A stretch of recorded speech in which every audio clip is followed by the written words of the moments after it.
या अल्लाह हमारे सदर साहब के बेटे को 15,000 वाली नौकरी अता फरमा। इमाम साहब खैर तो है, मैंने आपको दुआ के लिए कहा था, बद्दुआ के लिए नहीं। आमीन बिजाहि नबील करीम सल्लल्लाहु अलैहि वसल्लम। सदर साहब बात सुन के जाना। जी इमाम साहब बताएं। आपसे ज़रा अलहदगी में बात करनी है। आप चलें फिर मैं आता हूँ। जी इमाम साहब बताएं। अब सदर साहब की तनख्वाह ही बढ़ा देते, अब बच्चे बड़े हो गए, खर्चे पूरे नहीं होते। इमाम साहब आपको कितनी दफ़ा समझाया है, जो हालात चल रहे हैं अभी मस्जिद के खर्चे पूरे हो जाए बड़ी बात है, आप बार बार तनख्वाह बढ़ाने का कही जा रहे हैं। और वैसे भी रिहाइश आपको हमने दी हुई है, बिजली भी फ्री दी हुई है आपको, और क्या चाहिए आपको? जो थोड़े बहुत खर्चे हैं वो तनख्वाह में से पूरे करें ना आप। लेकिन सदर साहब 15,000 से तो खर्चे पूरे नहीं हो रहे। तो फिर आप अपने खर्चे कम करें, तनख्वाह अभी नहीं बढ़ सकती, माजरत।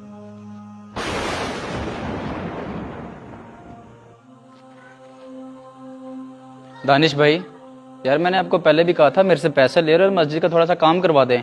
कारपेट भी चेंज करवाने हैं, 4 साल से यही बिछे हुए हैं, और पंखे भी लगवाने हैं, टूटियां भी लगवानी है। ये कब करवाएंगे काम? जी सदर साहब मैं करवा देता हूँ, माजरत में अपने कामों में मसरूफ था। और एक और आपसे बात ये करनी थी, इमाम साहब ना कल मेरे घर में आए थे, वो ना तनख्वाह बढ़ाने का कह रहे थे, उनका कुछ हो सकता है? यार एक तो मैं इमाम साहब से बड़ा तंग हूँ, हर वक्त तनख्वाह बढ़ा दो तनख्वाह बढ़ा दो। अब तो हर बंदे को कहने लग गए हैं। इनको कहो इस तनख्वाह में गुजारा होता है तो ठीक है, वरना हम कोई और इमाम देख लेते हैं। नहीं सदर साहब आप ऐसा ना करें, मैं इमाम साहब से खुद बात कर लेता हूँ।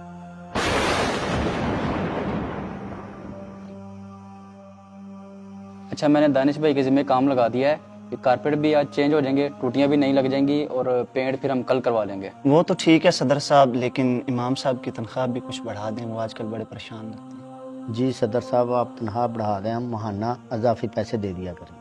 कोई ज़रूरत नहीं है तनख्वाह बढ़ाने की इमाम साहब की, जो आपने इजाफी पैसे देने हैं उससे मस्जिद के और बड़े खर्चे पूरे हो सकते हैं।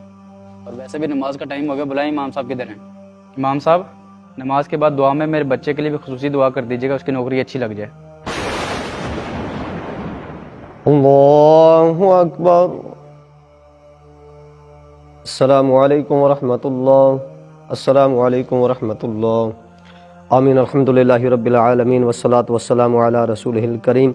या इलाही हम सब की नमाज को अपनी बारगाह में कबूल फरमा। या अल्लाह हम सब के सगीरा कबीरा गुनाहों को माफ़ फरमा।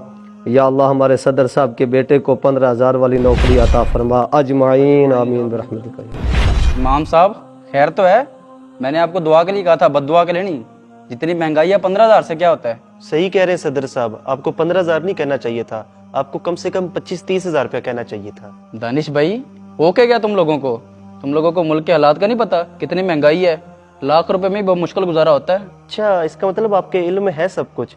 मैं तो समझा था आप अनजान है इस चीज से। जब इमाम साहब आपको कहते थे कि मेरा 15,000 में गुजारा नहीं होता, तो आप कहते थे जनाब 15,000 में गुजारा करना कोई मुश्किल वाली बात नहीं। अगर आपके घर के अखराजात है ना, तो इमाम साहब के घर के भी अखराजात होते हैं, इनके भी बीवी और बच्चे होते हैं, उनकी भी ख्वाहिशात होती हैं कि हम अच्छे कपड़े पहने, अच्छे जूते पहने, अच्छा खाना खाएं, जो आपके बच्चे डिमांड करते हैं। आप मुझे ईमानदारी से बताएं, आज की इस महंगाई के दौर में 25 और 30 हज़ार में भी कोई घर का निजाम चलता है?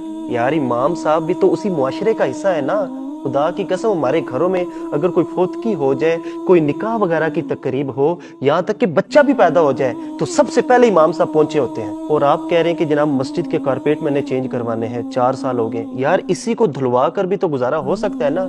मस्जिद की टूटियां भी